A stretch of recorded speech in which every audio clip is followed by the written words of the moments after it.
جمعې ورځ ستړي خو نه یې که نه یو کیسه درته وکړم عجیبه کار دی چېرته خیال کړی دی خبرو ته اشنا حالات ډېر زر بدلي چېرته په دې باندې سوچ مه کوه چې زه غریب یم چېرته په دې سوچ مه کوه چې زه خلکو ذلیل کړم چېرته په دې باندې سوچ مه کوه چې د خلکو زما په شهرت کې ګوتې والي ما ته نقصان را ورسوو چېرته دا مه وایه چا په ما باندې بلیم ولګوو چېرته دا مه وایه چا ما ته نقصان او تکلیف هغه را ورسوو چېرته هم دا مه وایه چې ما پسې چا خنداګانې وکړو داسې چېرته هم الله جل شانو ډېر لوی ذات حالاتو بدلول واله لکه ابراهیم علیه السلام د هغه دا ژوند چې کوم دی دا نبي علیه الصلاة والسلام دپاره الله نمونه ګرځولي واتبع ملت ابراهیم حنیفه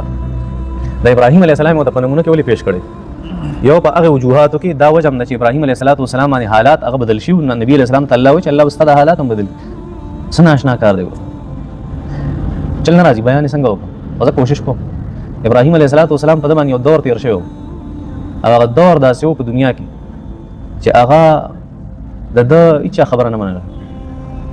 دا بالکل وحیدا فریدا یوازې فرد واحد و چې دی لګیا و او خپل محنتونه یې کول ابراهیم علیه الصلاة والسلام بالکل یوازې بیا یو دور داسې راغی په حالات چې بدل شو ټوله دنیا د ابراهیم علیه السلام تابعداره شو ګوره د حالاتو متضاد حالاتو ته ګوره بیا څه چلو شو دا یو حالت دویم حالت ابراهیم علیه الصلاة والسلام خلکو اور ته وغورځو جهنم ورته پوره برابر کړو شپږو میاشتو خشاک د مفسرینو د قول مطابق راټول کړ ابراهیم علیه السلام ورته وغورځو یو پوره جهنم یې تیار الله ولا په هغه جهنم کې جنت ور حالاتو ته ګوره ابراهیم علیه الصلاة والسلام دی هغه یو دور و چې د هغه هېڅوک تابعدار نه و په دنیا کې او یو ورځ راله چې د محمد رسول الله په شان انسان ته الله جل شانو د هغه تابعدار جوړ او ټول دنیا د هغه پیروکار د هر مذهب خلک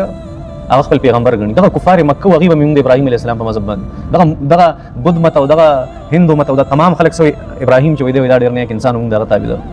هر یو انسان هغه ومنو په ژوند کې یو دور هغه و چې هېچا نه یو بل حالت ابراهیم علیه السلام باندې یو دور داسې هم تېر شوی و چې ابراهیم علیه الصلاة والسلام د هغه خپل پلار د دنیا بدترینه ګمراه دی هغه نه بل غټ ګمراه نشته او حالاتو ته ګوره چې بیا یې داسې اولاد راغی چې د هغې نه بهترین اولاد په کائنات کې نشته داسې حالات الله جل شانو بدل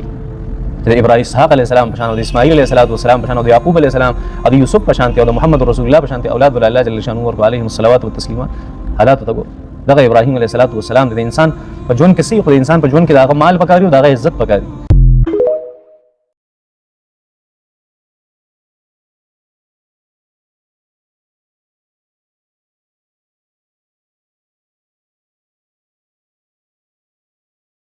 إذ قال يوسف لأبيه يا أبت إني رأيت 11 كوكبا والشمس والقمر رأيتهم لي ساجدين قال يا بني لا تقصص رؤياك على إخوتك فيكيدوا لك كيدا إن الشيطان